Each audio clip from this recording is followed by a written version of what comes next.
दोस्तों, आज हम वाक्यांश के लिए एक शब्द का तीसरा पार्ट आपके सामने लाए हुए हैं और बहुत ही इम्पॉर्टेंट प्रश्न है। इन सभी क्वेश्चन को आप देखिएगा अपनी कॉपी पर और इनको नोट करिएगा। आइए देखते हैं कौन कौन से प्रश्न हैं जो परीक्षा उपयोगी हैं, महत्वपूर्ण हैं, इन पे बात करेंगे। पहला क्वेश्चन है, जिसके पेट में माँ ने रस्सी बांध दी हो उसे हम क्या कहते हैं? तो उसे हम दामाद, दाम, दामोदर या हम दामाद इतर कहेंगे। तो वाक्यांश के लिए एक शब्द में उसके लिए एक शब्द आता है, इसको हम भैया क्या कहते हैं? इसको हम कहते हैं दामोदर कहते हैं। क्या कहते हैं? दामोदर। जो कठिनाई से समझने योग्य है, ठीक है, जो कठिनाई से समझने योग्य है उसे क्या कहेंगे? देखिए, दुर्गम कहते हैं जहाँ पर जाना कठिन हो उसे दुर्गम कहते हैं। अगम जहाँ पर जाना असंभव हो, ठीक है, संभव ना हो उसे हम अगम कहते हैं। लेकिन जो कठिनाई से समझ में आए उसे हम क्या कहेंगे? जो कठिनाई से समझ में आए उसे हम दुर्बोध कहेंगे। इसका कौन सा ऑप्शन सही हो जाएगा? इसका सी ऑप्शन सही होगा। इतनी बात क्लियर हो गई। इसके बाद आगे बढ़ते हैं। Question number 107। क्वेश्चन नंबर 107 कहता है, जो काम करना कठिन हो, जो काम करना कठिन हो, वाक्यांश के लिए एक शब्द में उसे हम क्या कहेंगे? जो काम करना कठिन हो, वाक्यांश के लिए एक शब्द में क्या कहेंगे? देखिए, दुष्कर, दूरभर, कठिन या असंभव। तो ऑप्शन कौन सा सही हो जाएगा? ए ऑप्शन, दुष्कर। ठीक। शक्तिशाली, दयालु, शांत, धीर और योद्धा नायक के लिए हम कौन से शब्द का इस्तेमाल करते हैं? तो उसके लिए हम धीरोदत्त शब्द का इस्तेमाल करते हैं। कौन से शब्द का इस्तेमाल करते हैं? धीरोदत्त शब्द का इस्तेमाल करते हैं। ठीक है, इतनी बात क्लियर हो गई। चलिए आगे बढ़ते हैं क्वेश्चन नंबर 9 की तरफ, 109 की तरफ, और देखते हैं कौन सा प्रश्न है। Question number 9। वह नायिका जो अपने पति के परदेश में होने के कारण दुखी हो उसे हम क्या कहेंगे? उसे हम कहते हैं प्रोषित पतिका। क्या कहते हैं उसे हम? देखिए, वह नायिका जो परदेश में होने के कारण दुखी हो उसे हम क्या कहते हैं? उसे कहते हैं प्रोषित पतिका कहते हैं। पर स्त्री से प्रेम करने वाली पर पुरुष से प्रेम करने वाली को हम विरह विधक्ता कहते हैं। क्या कहते हैं? विरह विधक्ता कहते हैं। 110 देखेंगे, जिसके हृदय में ममता ना हो उसके लिए एक शब्द है। देखिए यहाँ पर कौन सा ऑप्शन सही होगा? देखिए, निर्मम। क्या हो जाएगा? निर्मम। देखिए यहाँ पर एक चीज याद रखिएगा, यहाँ पर मर्म का मतलब होता है हृदय। ठीक है। आधी रात का समय क्या होता है? देखिए, आधी रात का समय निशीथ होता है। शुद्ध शब्द क्या होना चाहिए था? निशीथ। ठीक है, निशीथ। आधी रात का समय या मध्य रात के समय को निशीथ कहते हैं। तारों भरी रात, सॉरी, चांदनी रात को हम क्या कहते हैं? देखिए यहाँ पर ध्यान से एक एक पॉइंट देखिएगा। यहाँ पर चांदनी रात, अगर हम बात करें किसकी, अगर हम कहें कि चांदनी रात को हम क्या कहते हैं? तो सरवरी कहते हैं, निशा रात्रि को कहते हैं, और विभावरी कहते हैं किसको? तारों भरी रात को हम क्या कहते हैं? विभावरी कहते हैं। ठीक, चलिए, तो इसका कौन सा ऑप्शन सही हो जाएगा भैया? निशीथ होगा। इसके बाद क्वेश्चन नंबर 112 देखेंगे। रंगमंच के पर्दे के पीछे का स्थान क्या कहलाता है? तो रंगमंच के पर्दे के पीछे का स्थान नेपथ्य कहलाता है। बिना पलक झपकाए के लिए हम कहते हैं निर्निमेष कहते हैं। ठीक है। अनिमेष का भी मतलब यही होता है, बिना पलक झपकाए। अनिमेष को भी यही कहेंगे हम। ठीक है, अनिमेष को भी यही कहेंगे। अगला प्रश्न है क्वेश्चन नंबर 114। क्वेश्चन नंबर 114 देखेंगे, बहुत ध्यान से, एक एक प्रश्न इंपॉर्टेंट है, सभी अपनी कॉपी पर लिखते जाइएगा। जिसे किसी वस्तु की स्पृहा न हो। देखिए, स्पृहा का मतलब होता है इच्छा, तो हम उस वाक्यांश के लिए एक शब्द में कहेंगे निस्पृह कहेंगे। क्या कहेंगे? निस्पृह कहेंगे। देवताओं का उपवन क्या कहलाता है? तो नंदन कानन कहलाता है। देवताओं का उपवन नंदन कानन कहलाता है। गिरा हुआ, ठीक है, जो गिरा हुआ है उसके लिए एक शब्द हम इस्तेमाल करेंगे। जो गिरा हुआ है उसे हम भैया क्या कहेंगे? जो गिरा हुआ है उसे हम पतित कहेंगे। शाक्य भाव मिश्रित अनुराग को क्या कहते हैं? शाक्य भाव मिश्रित अनुराग को हम प्रणव कहते हैं। क्या कहते हैं? प्रणव कहते हैं।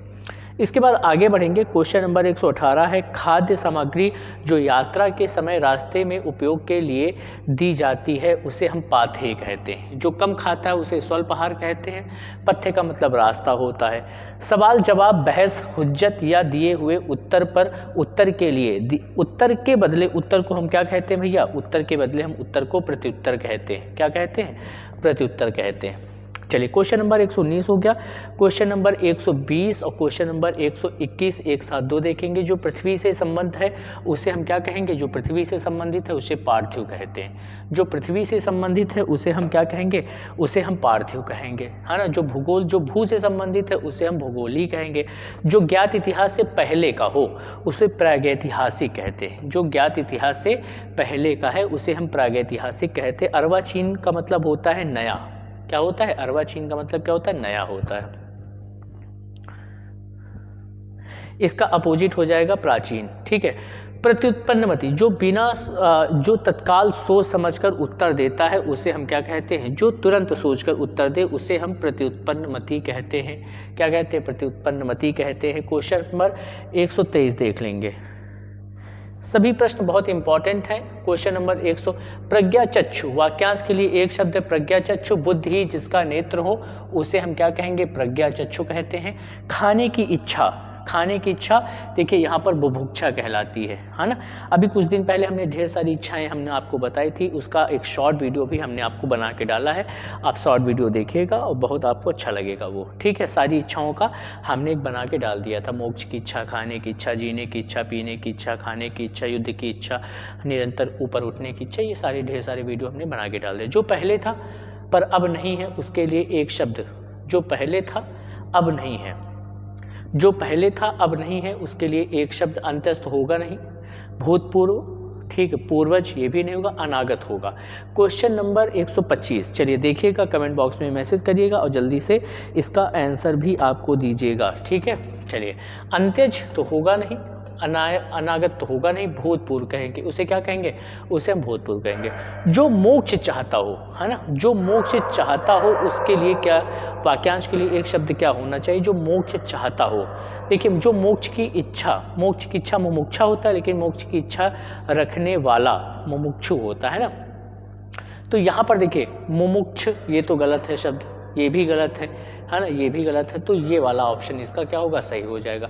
क्वेश्चन नंबर 127, क्वेश्चन नंबर 127 देखेंगे। जो बहुत मंद गति से कार्य करता है उसे हम क्या कहते हैं? उसे हम मंथर कहते हैं। जिसके हृदय पर आघात हुआ हो, है ना, उसे हम मर्माहत कहेंगे। जिसके हृदय पर आघात हुआ हो, ये वाला ऑप्शन वहाँ पे सही होगा। निर्मम, जिसके हृदय में ममता न हो, निर्मम, और जिसके हृदय में आघात हुआ हो उसे हम मर्माहत कहेंगे।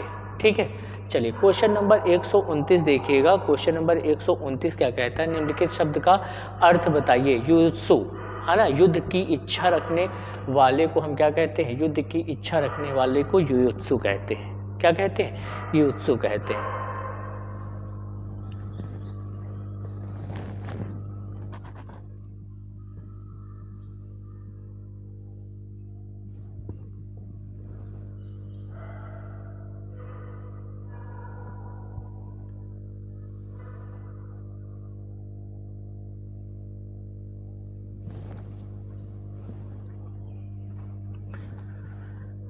अगला प्रश्न देखेंगे, उत्तराधिकार में प्राप्त संपत्ति को हम क्या कहते हैं? तो उत्तराधिकार में प्राप्त संपत्ति को रिक्त कहते हैं। वसीयत तो उसे कहते हैं कि जिसका अंतिम समय आ गया हो और उसने ये कह दिया हो कि ये काम अब जो है मतलब जिसको उसने काम को सौंप दिया हो उसे हम वसीयत कहते हैं।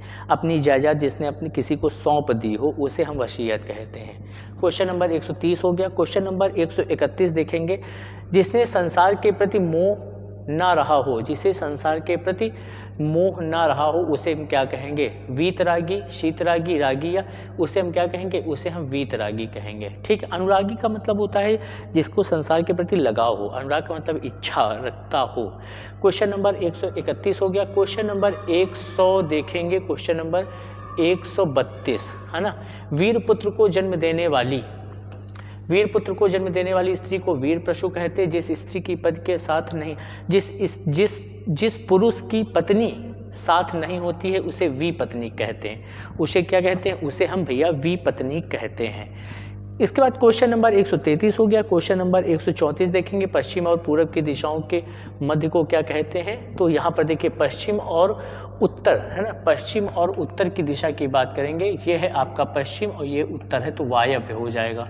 ठीक है, इसको ईशान कहते हैं। इसको क्या कहते हैं, इसको ईशान, इसको वायव्य कहेंगे और इसको कहते हैं आग्नेय। क्या कहते हैं, आग्नेय। और बचा शेष आपका नैऋत्य, ये वाला हो जाएगा। लेकिन पूछा गया है पश्चिम और उत्तर, तो क्या हो जाएगा आपका वायव्य हो जाएगा। वह कन्या जिसके साथ विवाह का वचन दे दिया गया हो उसे वाग्दत्ता कहते हैं। क्या कहते हैं, वाग्दत्ता कहते हैं। क्वेश्चन नंबर 135 हो गया। क्वेश्चन नंबर 136 देखेंगे। क्वेश्चन नंबर 136 कहता है शास्त्र क्या है, शास्त्र पूछा गया है एक तरह की विद्या है, हथियार जो हाथ कर थाम कर चलाया जाता है और हथियार जो फेंक कर चलाया जाता है, एक तरह की विद्या है, इनमें से कोई नहीं। 136, क्वेश्चन नंबर 136 का आंसर देखेंगे। देखिए यहाँ पर अगर देखा जाए तो शास्त्र नहीं होना चाहिए था, यहाँ पर क्या होना चाहिए था, शस्त्र होना चाहिए था। तो इसका ऑप्शन सही है, वह हथियार जो हाथ से थाम कर चलाया जाता है उसे हम कहते हैं, ठीक है, उसे हम कहते हैं, ये शस्त्र कहते हैं, ना कि शास्त्र यहाँ पर नाम होगा, ठीक है। हमेशा रहने वाले को हम क्या कहते हैं, शाश्वत कहते हैं, हमेशा रहने वाले को शाश्वत कहेंगे। इसके बाद क्वेश्चन नंबर 138, 139 और 140 एक साथ देखेंगे आप, ठीक। किसी ऐतिहासिक कृति की समालोचना करने वाला, है ना, किसी ऐतिहासिक उसे हम समीक्षक कहेंगे, है ना। परीक्षा लेने वाले को परीक्षक कहते हैं और दर्शक, है ना, दर्शक को हम क्या कहते हैं, प्रेक्षक कहते हैं, दर्शक को प्रेक्षक कहते हैं। लेकिन समालोचना करने वाला समीक्षक और परीक्षा लेने वाले को परीक्षक कहते हैं। हाथ में जलने वाली लकड़ी, हाथ नहीं, हावन में जलने वाली लकड़ी को क्या कहते हैं, समिधा कहते हैं। क्या कहते हैं, समिधा कहते हैं, लकड़ी की बात हो रही है। क्वेश्चन नंबर यहाँ पर देखेंगे 140, युगों से चले आने वाला, जो युगों से चला आ रहा है उसे क्या कहेंगे, हम उसे सनातन कहते हैं। क्या कहते हैं भैया, उसे हम सनातन कहते हैं। क्वेश्चन नंबर 140 हो गया। क्वेश्चन नंबर 141 देखेंगे। क्वेश्चन नंबर 141, जो स्त्री के वशीभूत होता है उसे हम क्या कहते हैं, स्त्रीण कहते हैं। देखिए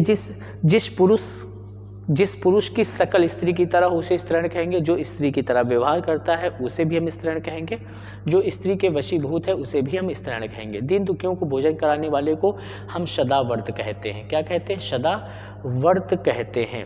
अगला है नित्य दीन दुखियों का भोजन कराने वाला, सेम वही क्वेश्चन, यहाँ पर भी क्या हो जाएगा, सदाव्रत हो जाएगा। आगे है क्वेश्चन नंबर 144 देखेंगे।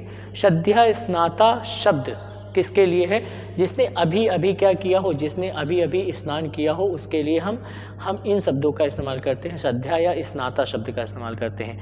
हाथी की पीठ पर रखे जाने वाला, हाथी की पीठ पर रखे जाने वाले आसन को क्या कहते हैं, हाथी की पीठ पर रखे जाने वाले आसन को हौदा कहते हैं। क्या कहते हैं, हौदा। कुछ भी नहीं जानने वाले को हम क्या कहते हैं, अज्ञ कहते हैं। जो कुछ नहीं जानता है भैया उसके लिए एक ऑप्शन होता है अज्ञ, ठीक है। जो सब कुछ जानता है उसे सर्वज्ञ, जो थोड़ा जानता है उसे अल्पज्ञ कहते हैं, जो थोड़ा जानता है उसे हम क्या कहते हैं, अल्पज्ञ कहते हैं।